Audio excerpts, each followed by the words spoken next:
Shalom, shalom, shalom, shalom. Que Dieu bénisse son peuple.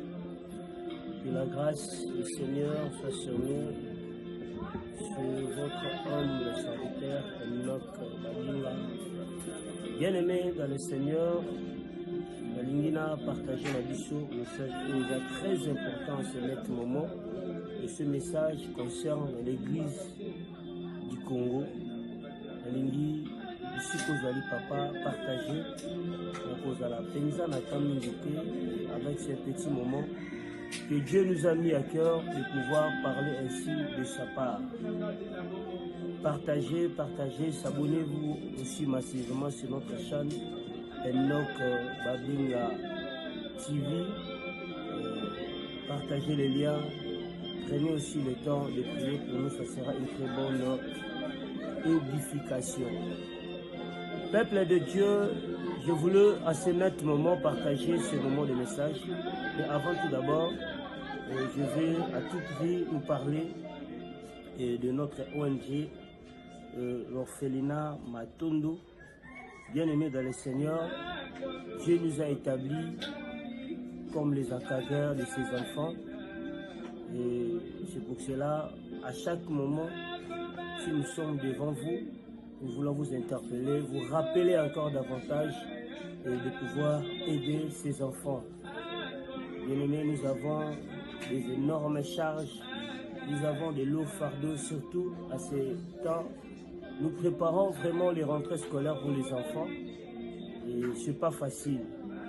Nayebi ba papa na ba mama o bazana bandako bato baboko la kabana bazali bato basala ka pe ba rentrée scolaire bayebi pasi nini baboti bayokaka na ngonga oyo biso baza moko tumi balete baza bana ebele oyo eza facilité ya koyeba na koassume rôle pe koassume charge oyo yango ntango nyonso nzambe asalaka biso ngolu toyepai na bino toyaka kosenga lisungi. Bien aimé, nous passons des moments très difficiles vu la situation du pays, vu la situation mondiale, que nous hébergeons et que nous scolarisons. En tout cas, c'est vraiment pas facile de surmonter, mais nayebi na lisungi na papa, lisungi na mama, okoyeba te pena kotika bana oyo batelengana. Yango na ye vraiment ko lancer SOS, surtout ce dernier moment bana baza na provision te. Maman ozo kabiso na musika oza pembeni nzamba pambola yo.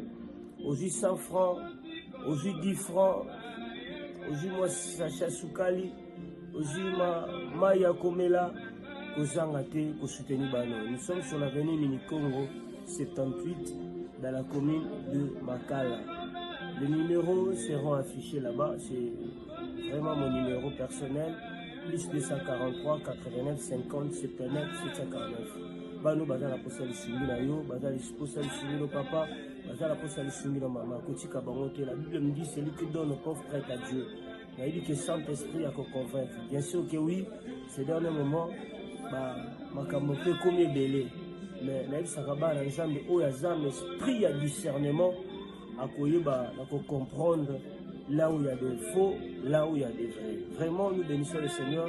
Les petits vieux ingénieurs venaient et bango yo, nous dit bano ou bazalo quoi bayaya na bango awa. Donc vraiment des très beaux garçons, bana baza tellement intelligents. Ceci na biso ezaka bano batanga kino na suka.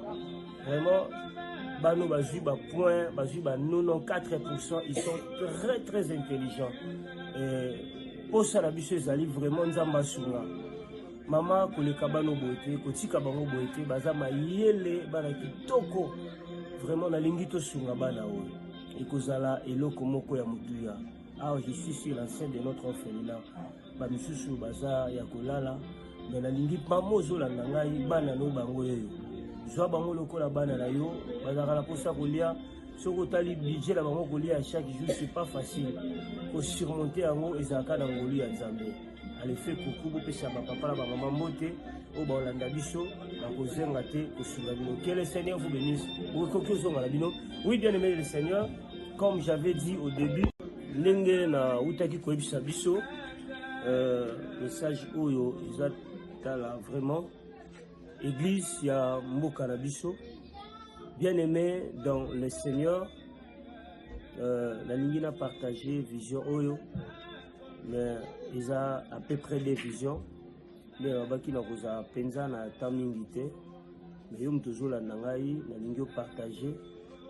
Vous savez, la Bible nous dit Dieu parle cependant tantôt d'une manière, tantôt d'une autre. Et le Seigneur, azana balulengi nyonso, alobelaka baoyaye, akolo bana X, alobelo bana Y. Bien aimé dans le Seigneur, dans mes visions, qu'est-ce que je vis? Le Seigneur me parlait précisément, Yako Senganabiso, une forte repentance. Pourquoi la repentance? Et message aux concernés, Penza, Basali Nanzambe, tout ce qui au Nyosoba Evraka, na Mbokanabiso, voire même na monde entier. Parce que pendant que j'ai prié, et nabande komona Nzambe kotalisa, komona ba église, et je voyais des très grandes églises. Et pendant que je voyais des très grandes églises, namoni na telemi na bisika na telemaki, nazomona bazola kisangai, il y avait des églises, il y avait beaucoup de gens. Mais à ma grande surprise, il y avait quelqu'un qui était à ma droite, et la personne qui était à ma droite, elle a attaqué la robe. Mais robe, elle a attaqué, et elle a attaqué la robe, la couleur, le sac. Mais elle a attaqué le sac. Mais pour dire la vérité, elle longinaye na bandaki komonate. A simbinga la loboko, parce que nazaki musika, nazomona, bazola kisangai l'église. Et ça s'est passé comme en image. Balakisho oyo, balakisho mususu, balakisho oyo, balakisho mususu. Et à un certain moment, na bande komo na musika. Et la personne qui était auprès de moi, a siminga na loboko, a bandi ko bemangai. Tango azo bemangai, azota lisa liboso ba portail. Nazota la liboso ba portail, eloko ni nazomona. Auparavant, na bande komo na eloko te. Et par contre, Azoli Sangai fixe très bien ton regard. Bitala malam, petala na seya mabele. Tangu na moni na seya mabele, nazomo na ba bête, en fait, ba bengango ba ntaba. Ba mutu ya ntaba, mais mitu ya ntaba ngo ezalaki ya kokufa. Omoni soki mutu ya ntaba ekufi, kokufa ekufi et poli. Kopola yango ezalaki penza ya makasi te ke epola makasi. Mais bandi ko sa loko kopola. Mais il y a plupart na bisika nyonso o babane ko tambusanga na zomona toujours batie ba mitu wana ntaba. Les mitu ntabango ezalaki tala banzinzi ebele ezolanda mitu ntaba wana. Et cet homme me disait ceci. Abomoni place na zomona mitu ntaba oyo. Bisika ngai Nzambe na za na bisika wana te. Abi mitu ntaba ozomona eza ba rituel oyo basala et aussi longtemps mitu ntaba ba ezopolaka po azo bisanga mitu ntaba oyo epolaka mais ekauka kate soki linge kauka ba osala rituel ba osala de façon ba osala incantation kauka te ba ko renouveler encore ezalaka toujours na pene ya kopola me kauka te abi soki kaka ekauki okomona les églises que tu vois, il y a un peu de kauka. Et nenge tabawana zo pola bandini bazo ko attirer, ce sont des gens oyo ba tia bango na kati ya domination, ils sont attirés par des rituels oyo et chez Salam. Et il me disait encore, la plupart des gens que tu vois, ils sont vraiment aveuglés. Et entre eux, déjà ezana moko na moko o ngai Nzambe na kota na bandoto na bango pour que na bisa bango babima bisika na baza misusu pe ba mona yango mais bazana makoki te ya koyeba na ko bima bisika wana parce que ce pouvoir ezoko attirer bango ce pouvoir ezoko enfermer bango ce pouvoir ezoko retenir bango pour na kobima bisika wana il faut de fortes prières et une profonde révélation. Le Seigneur me disait, Eza ya moko ya ngai. Les autres, ils savent déjà dans Bandoto, pour Babima et Sikawana. Et le Seigneur me disait, beaucoup de gens sont sacrifiés.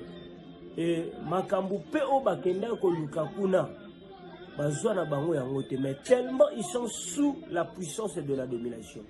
Ba rituel o esalama bakunda biloko wana. Yango ndezo sala en sorte que ce pouvoir bango bakoka kobimate. Et le Seigneur me disait, regarde le deuxième image. Et deuxième image dans ce monde, je voyais l'épée en train de circuler. Je vois l'épée en train de circuler. Le Seigneur me dit, Abi omoni épée o yezo tambola. C'est l'épée qui est en train de circuler dans ce milieu. Dieu me dit, je dois frapper. Alobi na kobeta. Mais na kobeta batu, surtout tous ces leaders. Au baretena banananga na captivité. Na ba rituel. Il me disait, il y a des gens et les autres. Bazoté appelé repentance. Ils ont cité peu comme Jésus-Christ de Nazareth. Mais en réalité, en esprit. Nous avons crié en Jésus en esprit. Bazoloba pour masquer pour que Michel Bango ait banati. Mais sur l'air de la carnage et coquille. Le Seigneur me dit épée nangi kotambola. Et le Dieu me disait, je voyais précisément à l'imiter Kobanda première rue, Kobanda 9e rue, Kobanda première rue, 2e rue, 7e, 8e rue, Kobanda 10e rue, Kobanda 14e, 15e rue. Dieu me dit, il y a quelqu'un que je vais retirer. Et c'est aussi un grand leader que moi je vais retirer. Le Seigneur me dit, Mikole Oya, à cause de la Nzamba, qu'on permettre maladie, pas qu'on frapper la maladie, mais qu'on à qu'on la maladie à cœur. Tant qu'on a la maladie à cœur, et qu'on a la première avertissement, on nous a mis au Pessaï. Et ceux qui a yo quitté, il y aura deuxième avertissement à Kokufa. Mais à Kokufa, na mort, moko brisque, batu, bako, ningana. Et Koufanaye et Kolobisa batu. Et Koufanaye, beaucoup de gens, mais à Kokufa, na mort, moko brisque, batu, bako, ningana. Et Koufanaye et Kolobisa batu. Et Koufanaye, beaucoup de gens seront étonnés, mais baroye baté, derrière cette mort, c'est moi qui est l'Éternel. Et puis, na moni na simane Kokufa, et le Seigneur me disait, même assemblée, il y aura des dislocations. C'est l'ère de la repentance. Dieu a besoin de nous, à l'obito se repentir. Parce que nous avons un jugement. Bien aimé, toujours comme la phase moko oisa très cruciale, oizo talisa boye ya Yesu Masia. Yango moni nzambe akopé sa version, on a 6 avertissements et cause à la femme. Et nous avons version rapidement. Dans la Psaume chapitre 7, le verset 13 à 14. Si le méchant ne se convertit pas, il aiguise son glaive, il lui bande son arc et il les vise. Il lui dirige sur des traits meurtriers, il lui rend ses flèches très brillantes. Le Seigneur donne des avertissements. Et il nous parle tantôt du manette, tantôt du nôtre. Dieu nous a dit, et cause un avertissement, et cause précisément la maladie. Et ce grand homme va tomber. Il aura une maladie en haut, il y a cœur. Quelqu'un, si et cause l'avertissement en Zambie. Parce que le Seigneur a besoin de et Dieu me dit, sauf qu'à Zongi Nanzelate, et cause de la Koufa, parce qu'il y a les enfants de Dieu, par leurs soucis, il y a des problèmes au bazar, il va s'approcher, mais en réalité, Bishika Bakendaki, Ezalaki, Balamumingite. Bien-aimés, avant d'aller quelque part, prenez le temps de prier, cherchez la doucement des esprits, c'est très important. Que le Seigneur vous bénisse. Ma prière en est ceci, que le Saint-Esprit a fongolo Michomolimo, au comprendre, Bishika Nyoko Kokota, et le Sambonangai, que le don de la discernement, et ça la partage à mon corps à mon corps. Na kombo na Jésus-Christ de Nazareth. Amen. C'était votre humble serviteur Enoch Babinga. Pour plus de contacts, notre numéro c'est plus 243 89 50 79 749. Plus 243 89 50 79 749. Que le Seigneur vous bénisse. Partagez, partagez et prenez le temps de prier. Et Dieu me dit, les méchants de se repentir parce que c'est l'heure de jugement.